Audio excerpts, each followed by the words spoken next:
It's like the Liberals' vote could not have been worse among younger voters. This is a country with a growing amount of intergenerational inequality. They're at the very start of a long journey to work out their policy platform on those big contentious issues.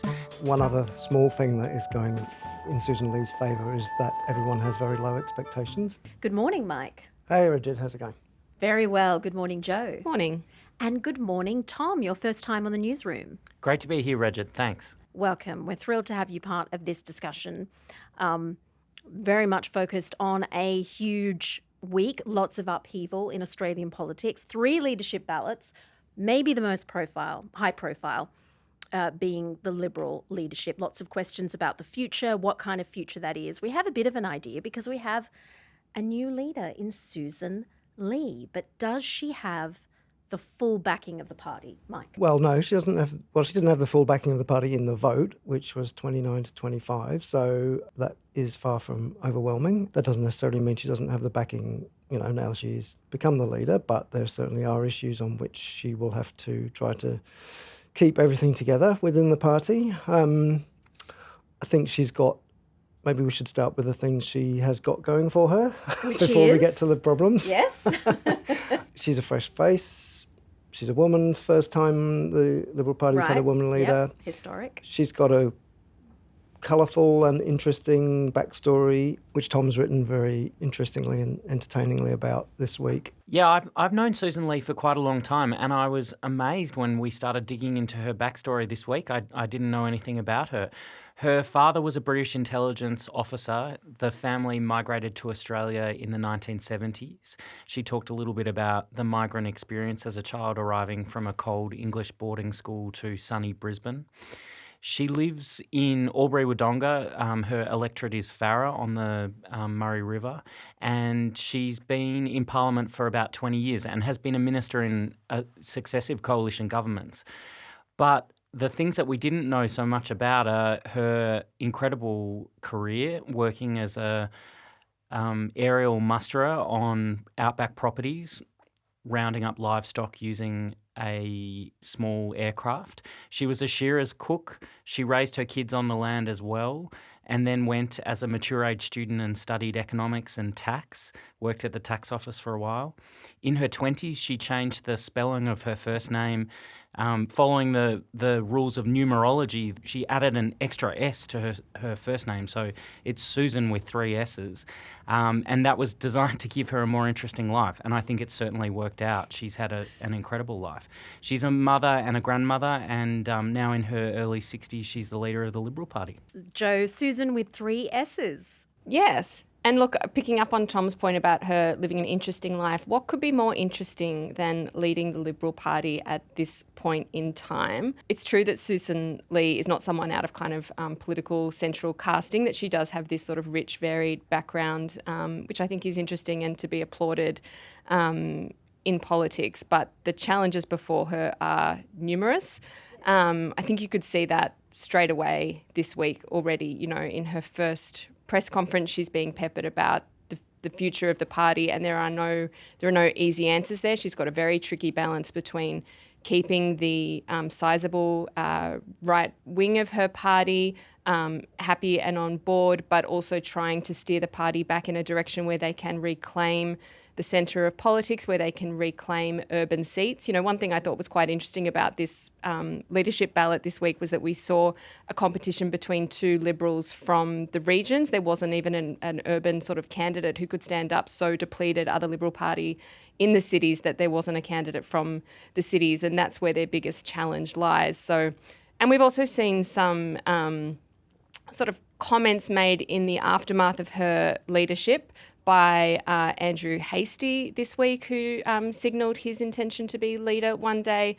Jacinta Nampijinpa Price also intimated she would like to be Prime Minister on Sky News just hours after the leadership vote, which is not really what you expect to see immediately after a new leader comes in. So, huge task ahead. It's always difficult for a party coming off an election defeat, losing a leader, to have to elect someone, because pretty much everyone who's likely to be a candidate is going to be associated with the disastrous campaign they just had.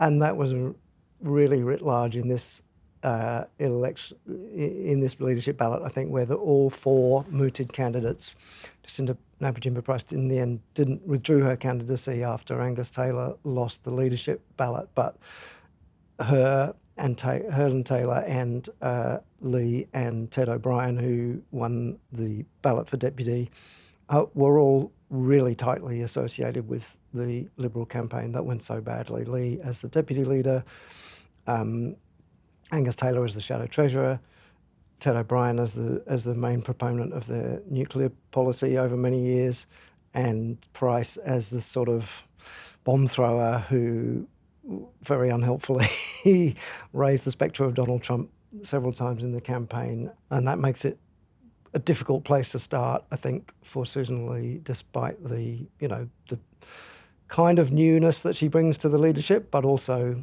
she has to start developing her own identity that separates her somehow from that campaign, which she's been so intimately a part of.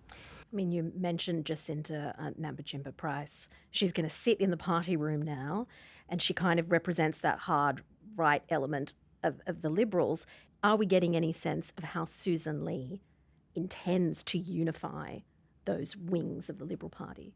We're getting early signs of that. It is certainly a divided party, and by nature of the numbers, she's going to have to bring some of the people who voted for Angus Taylor into the inner circle and onto the front bench. Already she's having talks with the Nationals leader David Littleproud. The structure of the coalition agreement is an open question as well. The policy process is really going to tell us what direction they choose to take here, and that's going to take some months and years to play out, I think. There are big questions like nuclear power and net zero emissions targets. If Sussan Ley is a strong leader and can call the shots on those kinds of things, that will be interesting. Equally, if she needs to compromise on some of those positions to keep people in the tent and keep the parties unified, that will be telling as well. We're kind of at the start of a very long road to the next election, and probably the talks that are happening this week are foundational in every sense. But they've got a big challenge and they need to get to work, and she'll want to look like she's hitting the ground running. So there might be some early signs of what kind of leader she's going to be and what kind of direction she's going to pursue. I think it was on the Back-to-Back Barry's podcast earlier this week that the observation was made that maybe the only thing more difficult for the Liberals than having Senator Nampijinpa-Price win the leadership ballot or win the deputy leadership ballot would be for her to lose, but to still sit in the Liberal party room. I think the size of her media profile particularly presents quite a challenge. She was on Sky News very quickly after the ballot. She is a real favourite among some newspapers, in News Corp press particularly in this country, and is a very polished, charismatic media performer, really appeals to certain parts of the base. So figuring out how to harness that without being overwhelmed by her is a real challenge that Ley will have to navigate. I guess one other small thing that is going in Sussan Ley's favour is that everyone has very low expectations, given where she's starting from. If she gets to some people are suggesting she may not even survive until the next election, but if she does, and if she reclaims some ground from Labor at the next election, at least that would be seen as a triumph, frankly, from where we are now. Perhaps if you're trying to look at it from a glass half full perspective, that would be one of the things you could cling on to. I do think it's worth emphasising that Sussan Ley is the first female leader of the Liberal Party. That is a really significant moment for them. I had been wondering how Julie Bishop felt this week watching that happen as the woman who was sort of most likely to reach that point but wasn't able to in the last government. So that is significant and, may go some way to signalling to voters that they are taking the issue of women's concerns, women's representation seriously. Obviously, the issues, though, are much deeper than just who leads the party. It's about how they recruit. It's about the membership. It's about the policies. It's about whose opinions matter in the development of policies. So there's a lot going on there, that a long road to sort of climb there. I did just want to highlight a moment from the press conference that really stood out to me, which was when Ted O'Brien spoke. And I'm sure he meant no disrespect to either Sussan or his wife when he said this, but he said, I'm actually I'm a very experienced deputy leader at home to Sophia and our 3 kids, referring to his wife, which again, I'm sure he meant no disrespect, but I think is a really bizarre way to talk about the leader of the party, likening her to your wife. I really can't stand when men sort of talk about my wife is the real boss at home. I really feel for women who have to manage households like that.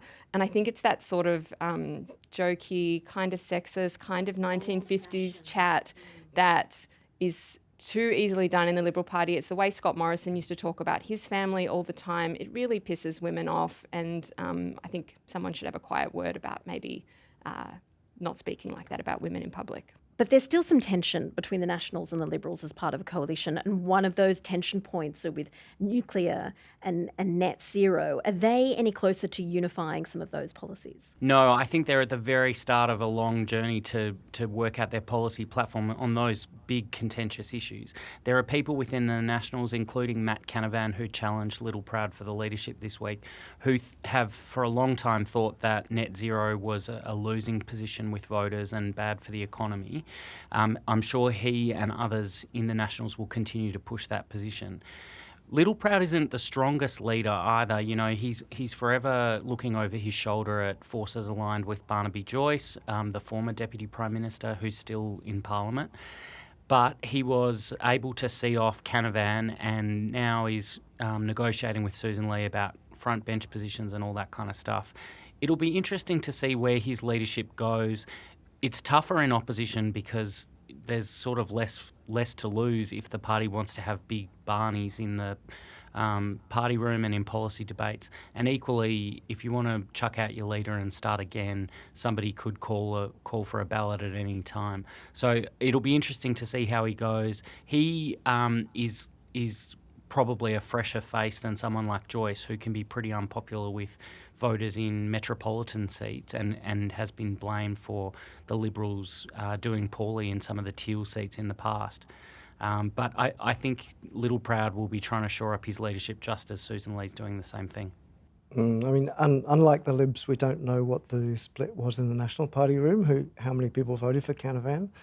Maybe it was 1, but maybe it was 8. More. We don't, yeah, that's hard to gauge. But I think this is insanely tricky for Sussan Ley as well. The Liberal Party room isn't far from united on this issue either. She obviously backed the nuclear plan during the election, as she had to. It was party policy. In Ted O'Brien, she's got the foremost promoter of that plan. So if they want to rip it up, he's going to have to recant an awful lot of things that he said over the years about why this was the best policy for Australia's way to get to net zero. She's also been quite strong on being opposed to some renewables projects in the regions, transmission lines, large wind farms, etc. There's a long way to go before a leader can get the Liberal Party to a position where it is squarely in favour of a transition to predominantly renewable energy running Australia's energy grid. And a position they can take to the next election. I mean, there are a lot more. There are some Libs who would feel more comfortable with the Teals on this issue, but there's an awful lot of Libs and certainly Nationals who definitely do not. And so it feels like sometimes some of them are in the wrong party, and that a wholesale realignment would work better, but that is not about to happen. One other point to think about as we have this discussion is while the Liberals and Nationals are obviously going to revisit this issue about net zero, energy transitions, nuclear, Australia is also moving on. Adam Morton, our environment editor, wrote just after the election result came through that by 2028, which is when we'd expect the next election, at least 60% of power in Australia is expected to come from renewables. So yes, they need to have these fights, but the world is moving on without them. So there is a lot of catch up there as well, and that's a consideration too. And that's the first possible opportunity for an election. If as many people suggesting this, it's going to be a 2-term strategy to get the coalition back into power, then we're at 2031 potentially. Yeah. I mean, to that end, we criticise all of this bloodletting and we'd love to pull it apart, but it's kind of necessary, isn't it? Absolutely, it's necessary. I would argue that the opposition should have done more arguing and maybe not bloodletting, but certainly having good policy debates and trying to position themselves and imagine where they were going to be in the last term. Peter Dutton prioritised unity and cohesiveness within the coalition in the last term, and then it got to 5 minutes before the election and MPs were saying publicly and privately, what are our policies? What do we believe in? What are we taking to voters? I think they need to have more debates this time to avoid that happening again, especially if the feedback from the electorate is, we don't like you and we want you to do something very differently. The problem is at the moment, they're not prepared to put their name to any policies. Ted O'Brien was on 7:30 this week being asked about nuclear, do they still stand by their nuclear power policy and all their other policies as they took to the election. And he basically said, we have no policies at the moment because everything's up for debate. Which was kind of the problem from the start. We have to review everything, throw everything on the table. Nothing's ruled out, nothing's ruled in. So, just for the moment, at least, they're generally, literally offering absolutely nothing to the electorate. Obviously, we're not in an election campaign. By the time we are, they will have sorted something out. But it's quite a hard position to be in until they have that hard conversation, those hard conversations to say, well, we don't have any policies, sorry. They have a really big hill to climb. But let's go to the Greens. We need to talk briefly about their new leader just announced. Who is it? Where are they taking the party? First part I can answer. It is Larissa Waters. She's been the leader in the Senate. She knows how the Senate works, and that is what is going to be the crucial thing for the Greens in this Parliament. Labor can get legislation through with the Greens and no one else. She will probably be a good ally in that sense, I think, in terms of playing a constructive role in passing legislation, since she knows the Senate well. She is probably, if you want to characterise the Greens like that, on the more environmentally focused part of the party, comes from that part of the party. Yes, I think we'll have to wait and see, but I think my sense probably is that Labor will be not unhappy about that result. So maybe a little bit of a reset, Jo? Look, possibly, although I think it's too early to say, really. There is a lot of conjecture around why the Greens went backwards at this election the way they did. We talked a bit about this on the pod last week. Some say it's the very obstructive role they played. So far, we haven't seen the Greens take a backward step on any of that. They've really defended the way they behaved in the last Parliament, the stance they've taken over Gaza. And the Prime Minister's comments about Max Chandler-Mather last week only really fueled the resolve, it appears, of some in the Greens to take the fight up to Labor and to continue to see Labor as an opposition and not an ally. So I think it will be very interesting to see what happens when Parliament resumes. We'll see. We're going to watch how that relationship develops. But speaking of Labor, let's just touch on them a little bit. They're still riding high after their big success in the election. But some analysts have said, look, while these other parties are in chaos or remaking themselves, maybe you guys should ram everything that you want through that voters really asked you to do, given it was a cost of living crisis. And it's a chance for you to actually do something about it. Is that what they should do? It's going to be fascinating to see how Labor hits the road with legislation and bringing Parliament back and all kinds of stuff. They've obviously got their front bench in place. We know their first matter of business in Parliament is the cut to HECS debts for higher education graduates. But we're going to see a shift once the new Senate sits and the government needs the support only of the Greens, not the crossbench, to get legislation through there. The other thing that I think is worth discussing, and it's an early sign of some of the dividing lines we might see with the newly reformed opposition, they're mounting a big push against the changes to tax concessions for people with more than $3 million in their super accounts. Some in the coalition think that Peter Dutton should have gone harder on this before the election. They're not going to die wondering now the election has been run and lost. And I think people like Tim Wilson that want to have more of an argument with Labor about unrealised gains and the tax treatments there. I think Jim Chalmers might be watching that pretty closely. I think he'll probably try and get that legislation through the Senate as quickly as possible. He wasn't able to do it before the election. Now with just the Greens, they'll be able to work out a deal. The Greens think that the threshold should be $2 million and not $3 million, but I suspect there's probably a deal to be had there. the coalition will love making some hay with that between now and whenever that legislation gets through. It's an interesting one. And I wonder if it'll have the same cut through that Tim Wilson was able to have in the 2019 election, where he was incredibly effective, you'd have to say, in campaigning against the mooted changes to negative gearing and to franking credits. And really, that was instrumental to Scott Morrison's victory that year. I don't know whether the campaign against super here is likely to cut through. I think there is a risk that the Liberals continue to look a bit out of touch on cost of living if you're going into bat for people who have more than $3 million in their super. I'm aware that there are sort of issues about indexation and things that are being made, but outside sort of, the Financial Review and, media that caters to a kind of a wealthier cohort, I really do wonder how well this issue will cut through in the suburbs if this is what they sort of want to hang their hat on early on. Yeah, I must admit, franking credits came out of the blue in the 2019 election, and for a long time, a lot of people, me included, didn't take it very seriously as a election losing issue for Labor. Or understand what it meant. Yes. Thanks, Reged. But it turned out it did have a lot of traction, but whether they can repeat that, times have changed since 2019. We've been through, obviously, the cost of living crisis as well as a lot of other things.